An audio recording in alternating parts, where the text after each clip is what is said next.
2016, kemudian ada konflik Syiah Hausi, evakuasi. Bandara waktu itu sudah tidak berfungsi. Tapi ya emang yang namanya ilmu mah di mana juga ada. Nggak harus di sana, nggak harus kemana. Kalau kitanya benar belajar ya dapat. Bahkan orang yang kesana yang nggak belajar ya nggak dapat apa-apa. Assalamualaikum warahmatullahi wabarakatuh. Waalaikumsalam warahmatullahi wabarakatuh. Tolong meeting HP. Di sini. Tabiat tahadus binikmat. Bismillah, alhamdulillah. Sallallahu alaihi Muhammad. Oh, salat. Al-Mukarram Sadrabi, ahlan wa sahlan bikum. Kita halukum. Berapa purnama aku mencarimu? Masya Allah, tabarakallah. Berapa musim aku sulit menemukan. Asik. Dari jam 9 diteleponin kagak diangkat-angkat. Ya, afwan Ustaz. Kemana ini deh? Jadi Ceritanya pagi-pagi gimana? teh, Gimana ceritanya? kebetulan ada jam, 1 jam, karago. Jadwal baru. Kalau jadwal sebelumnya Jumat kosong. Biasa kalau Jumat tuh ngomean cupang, ngurus ikan, atau nyabutin rumput. Sedikit. Yang nyabutin rumput itu harus digaris bawahi, anak agak kurang percaya. Tapi kebetulan jadwal berubah, jadi Jumat ada jam. Masuk saya kelas. Perasaan tadi nggak kuliah. Jam kedua Di kelas? kelas 4. Oke. Pas. Selesai, terus geletak tidur. Bangun jam 11. Alhamdulillah. Contoh yang Diberikan baik sekali badan sehat bagi ilmu hamba nikmat. Allah yang ingin senantiasa terbebas dari kemaksiatan. Cukup Masya tidur saja. Tapi buat sekelas beliau yang luar biasa, subhanallah ibadahnya, mungkin tidur itu justru maksiatnya beliau, malahnya beliau justru malah. Karena beliau lebih baik atau lebih bagus melek, lebih bagus tidak tidur. Set, gini nih, jadi tabiat pengen bagi-bagi cerita. Kita kayaknya merasa belum cukup walaupun kita pernah ketemu sesi resmi banget waktu itu, terlalu resmi katanya. Gusti nu Maha Suci cerita non. Ya intinya, Antum tahu anak kan, anak nih orangnya nggak bisa ngomong. Anak orangnya nggak bisa ngobrol. Banyak diamnya. Nggak penting nggak bisa ngomong, udah ini malah lagi ngobrol. Buktinya ngobrol bisa, walaupun nggak bisa ngomong tapi Ya, tetap bisa. kalau sekedar ngomong ya ngelantur, tapi kalau Anak nggak minta antum untuk berdalil. untuk sekelasnya podcast atau untuk konsumsi umum kayaknya Bukan bukan internal gitu. kita aja sih sebetulnya.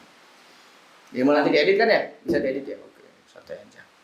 Diminum dulu, Ustaz. Mangga. Aduh, anak mau pengen lagi kurang enak. Tapi Sebentar. Terlebih, saya jujur aja ya, bercita-cita sekali ingin belajar di luar negeri. Jangan kayak gitu, biasa aja. Tasonu namanya itu. Tasonu bukan ini. Itu jangan suka ngebela, nggak usah DM tuh. Nah, gimana? Serius. Ana itu pernah bercita-cita saat. Ana ini fans-nya ya, katakanlah Habib Umar, Habib Abu Bakar Al-Adawi. Saya ngefans sama beliau ini. Suatu ketika saya pernah cita-cita, bahkan karena memang udah nggak kesampaian ya. Karena saya justru malah kenal mereka itu setelah telat banget gitu. Setelah saya berumah tangga, setelah kenal sama sudah berumah tangga, sudah punya istri, udah enak. Dan ini nggak mungkin saya bisa melakukan perjalanan tolabul ilmi ke Yaman. Mungkin saja. Alasannya? Idza aradallahu syai'an an yaqula lahu kun fayakun. Hai Ustadz kudu ngadalil we kerja ya. Benar tapi. Iya. Itu berarti ngebuktiin Allah itu punya sifat iradat.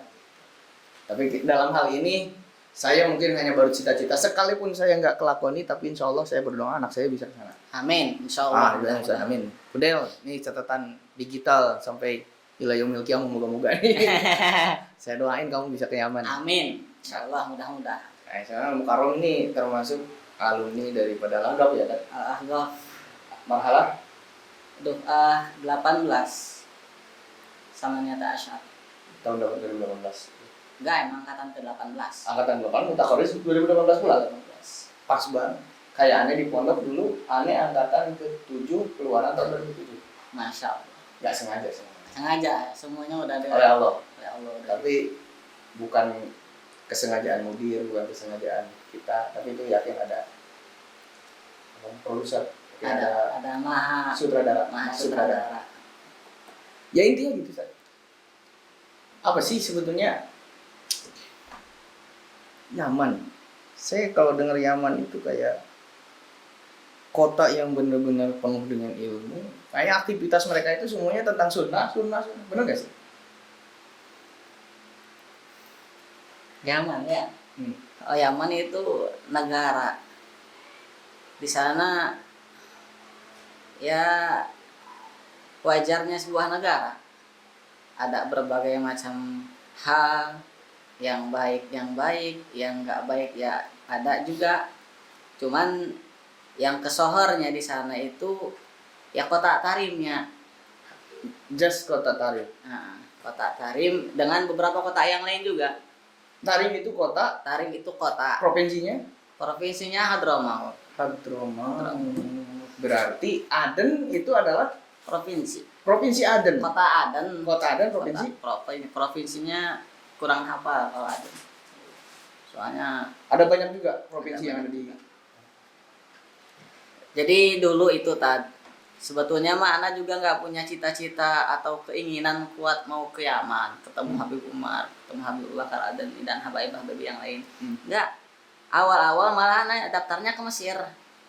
2012 lulus SMA Aliyah, ikutan daftar ke Mesir. Dulu Alia di Al-Hikmah itu. Di Al-Hikmah 2. Itu langsung dipromosikan oleh sekolah atau memang kita mandiri masing-masing? Iya, jadi kalau di sana itu sistemnya memang dari kakak kelas juga yang sudah banyak di luaran, mereka bagi-bagi channel, ngasih tahu gimana jalannya. Akhirnya kita juga punya kesempatan luas. Pintu untuk bisa ke luar negeri di sana terbuka luas karena alumni sana di berbagai negara ada.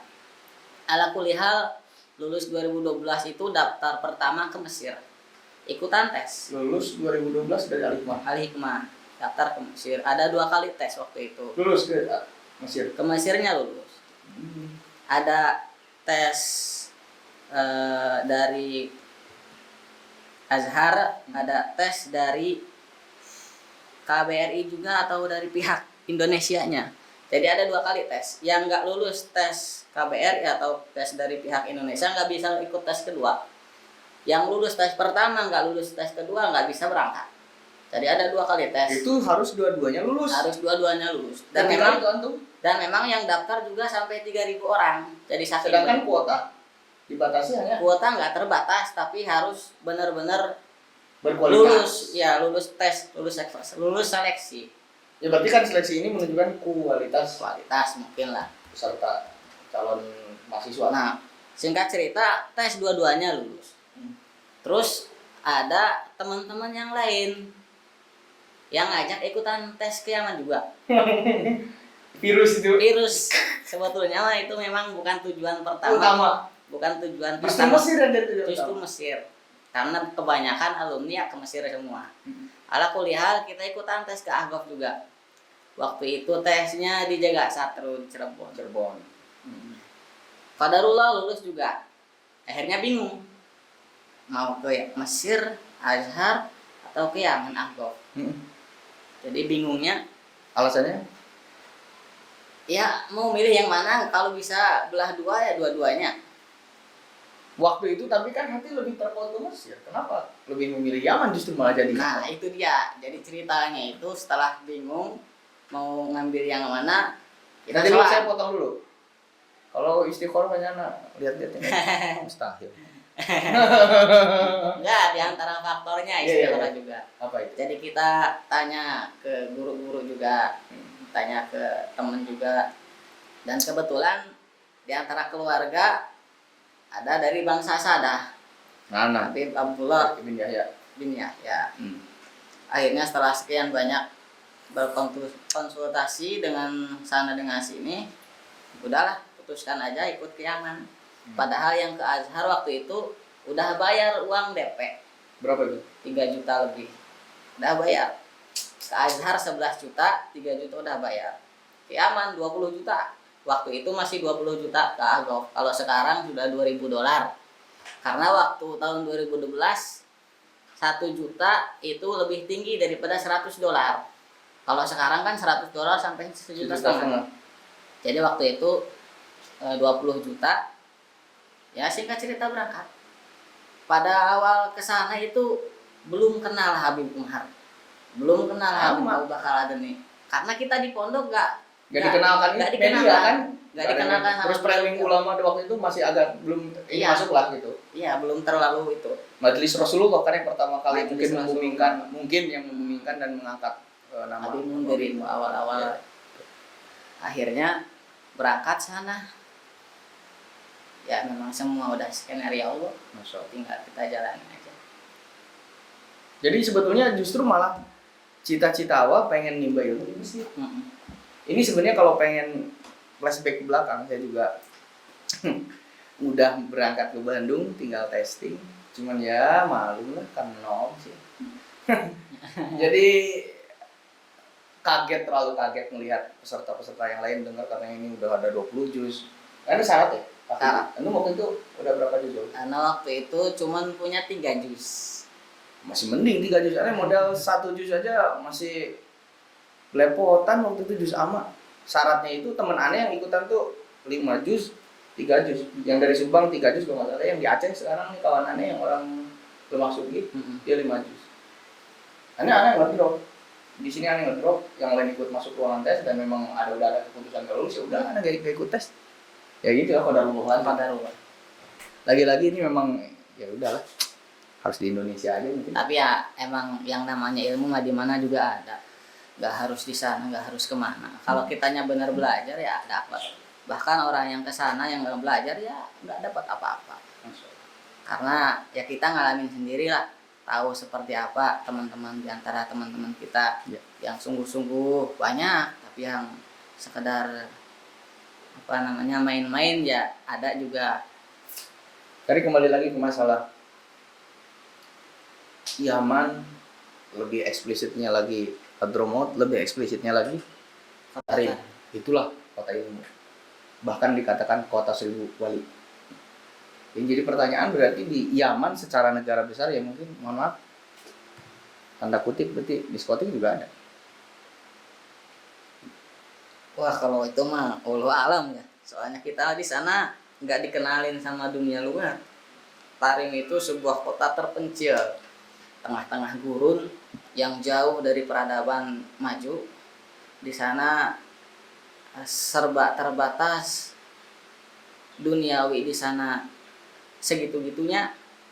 Akhirnya kita nggak tahu di luar sana ada apa. Tapi pemerintah masuk ke Tarim atau ada akses pemerintah ke? Iya, pemerintah ada masuk ke Tarim. Presiden Yaman waktu itu Ali Abdullah Saleh pernah ke Darul Mustafa, ke Habib Umar.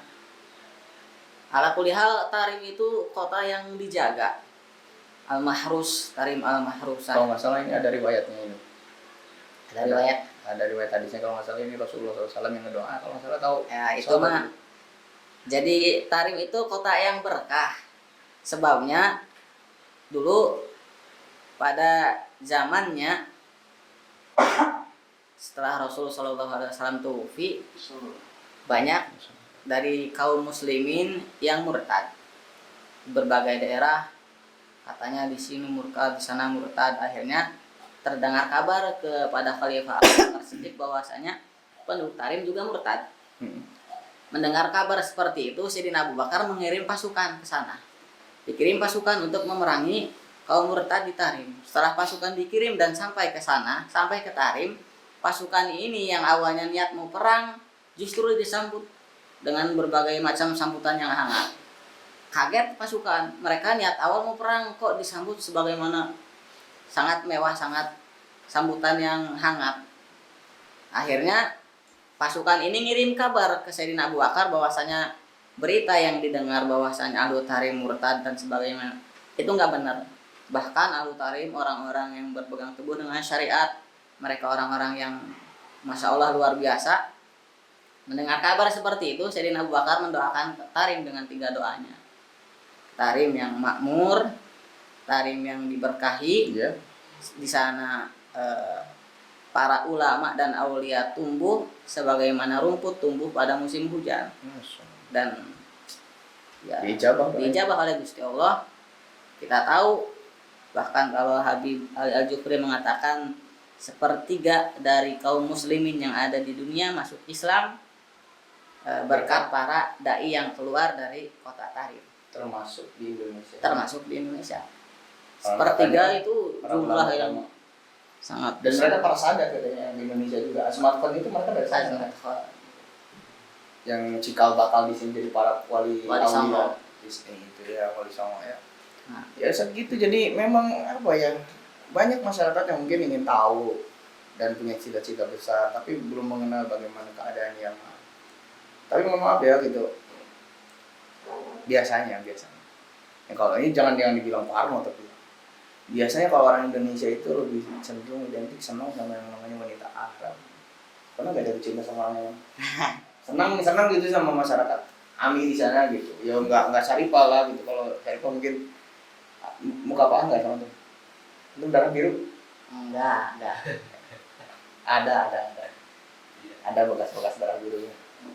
Di sana kita nggak lihat perempuan Sama sekali. abadan, kecuali yang jadi perempuan di sana tuh kalau keluar dari rumah sendirian nggak sama mahram atau sama perempuan yang lainnya itu aib. Jadi benar-benar Tradisi Islam itu benar-benar syariat jalan. tinggi. Bahkan di sana yang berjualan, yang beli makanan, beli sabun, yang masak, yang Rijal, apa, semuanya rijal. Nggak ada perempuan. Perempuan di rumah, ngedidik anak, beres-beres rumah, udah itu doang. Ke pasar aja galuh. Nemuin cewek nggak?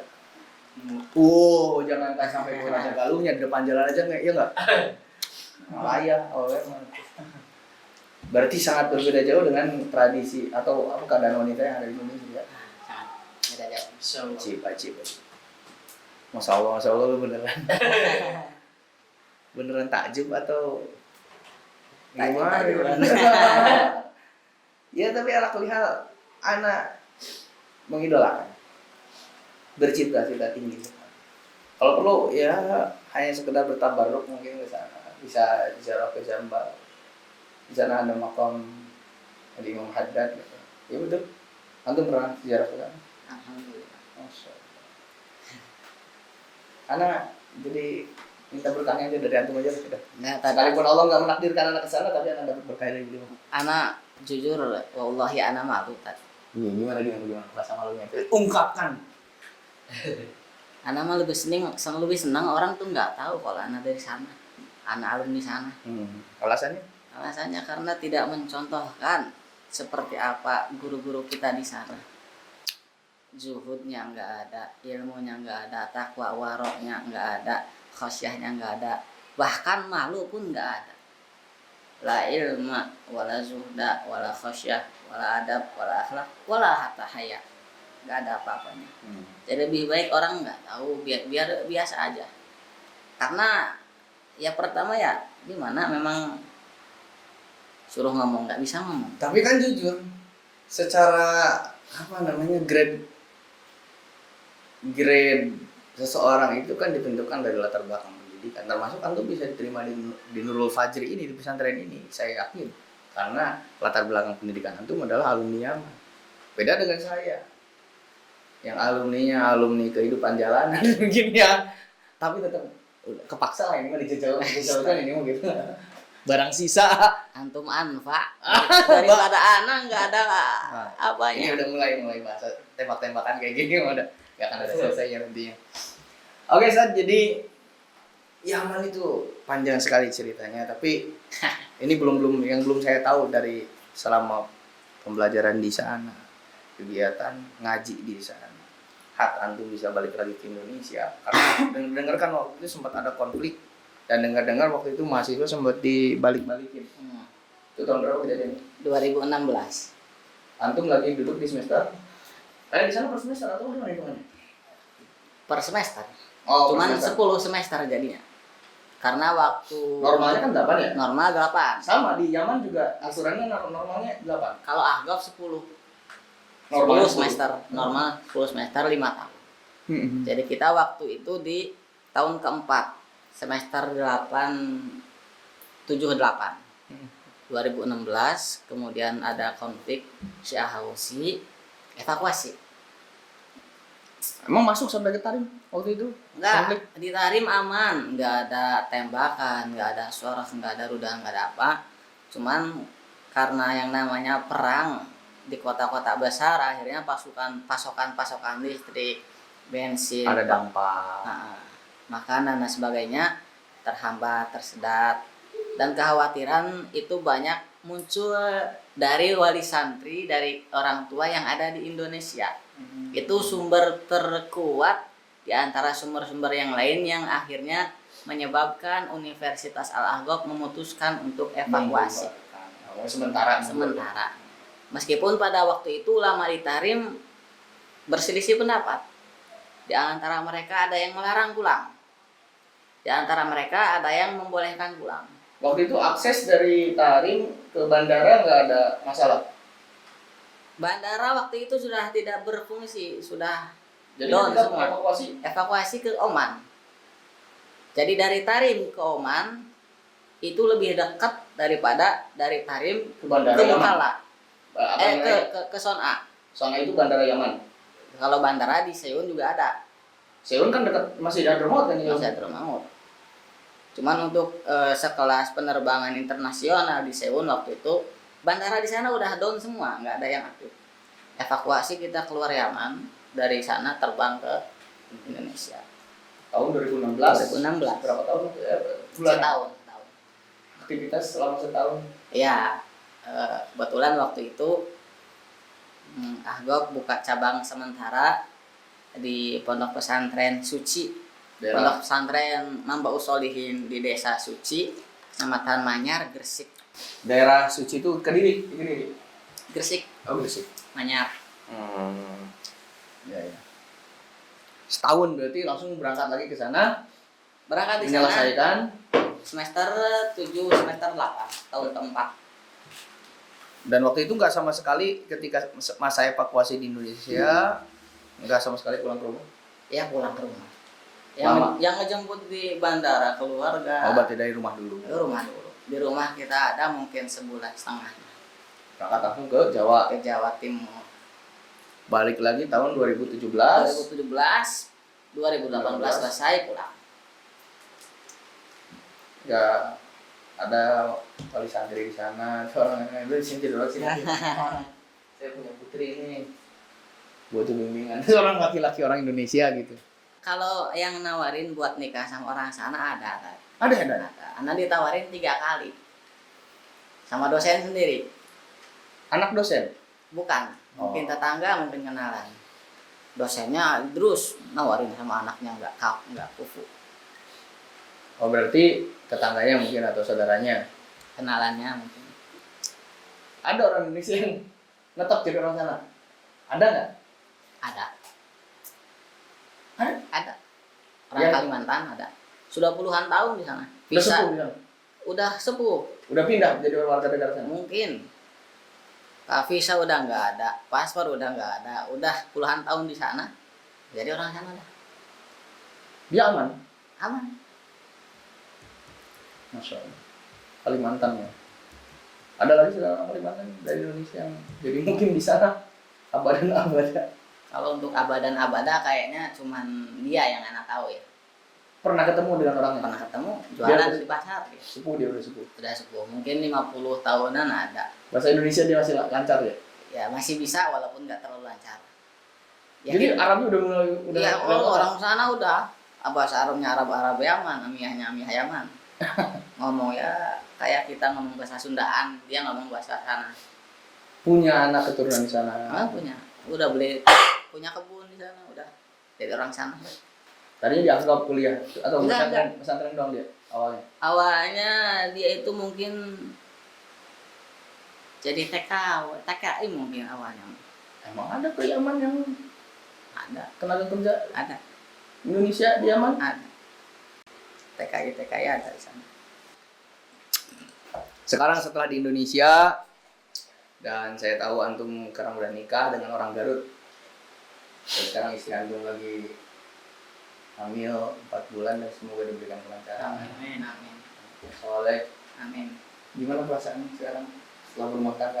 Ada perbedaan dengan kemarin ketika jadi pemuda idaman para wanita? Jelas beda ya. Kalau dulu mah masih belum nikah, kita masih senang main-main, masih Nggak percaya. bener. Punya uang, mau beli apa bebas kita mah. Sekarang mikir-mikir ya? Sekarang mah mikir-mikir. Beli airsoft aja kayaknya mikirnya 2000 kali. Kalau itu mah memang nggak suka juga. Jadi buat teman-teman yang senang airsoft bisa subscribe channelnya Abi ya, namanya channelnya Abdul Latif. Ini punya olahraga airsoft tapi beliau ini kepaksa senangnya. Makanya unitnya juga unit sumbangan. Khususnya kita kan sekarang antum mukim di sini di pesantren Nurul Fajri dan saya juga memang sudah sempat mukim di sini dan masih mengabdikan diri di pondok pesantren tercinta kita ini yaitu pondok pesantren Nurul Fajri. Apa perasaan setelah antum mukim atau berdiam di sini? Perasaan betah nggak? Alhamdulillah betah. Enak di sini daripada di luar karena memang kita dari dulu juga hidup di dunia pesantren. Kemudian kemarin lulus pulang ke rumah ngerasa seperti apa hidup di masyarakat, beban ujian tanggung jawab sedemikian rupa-rupa macam-macam. Alhamdulillah sekarang Allah menakdirkan untuk bisa tinggal di lingkungan yang memang mungkin cocok kegiatan di sini semuanya. Kayaknya yang nama betah itu gara-gara ada saya juga. Jawab aja udah nggak apa-apa, nggak usah malu.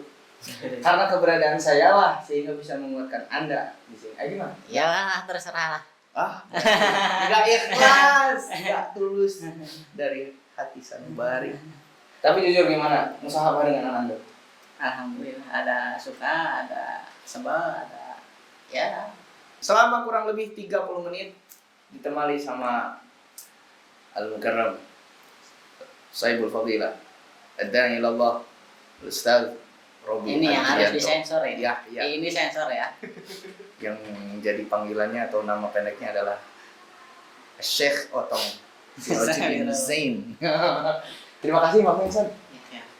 Kapan-kapan mampir lagi di podcastnya Tabiat. Ya, Tabiat Tahadus bin Nikmat Pondok Pesantren Nurul Fajri. Assalamualaikum warahmatullahi wabarakatuh.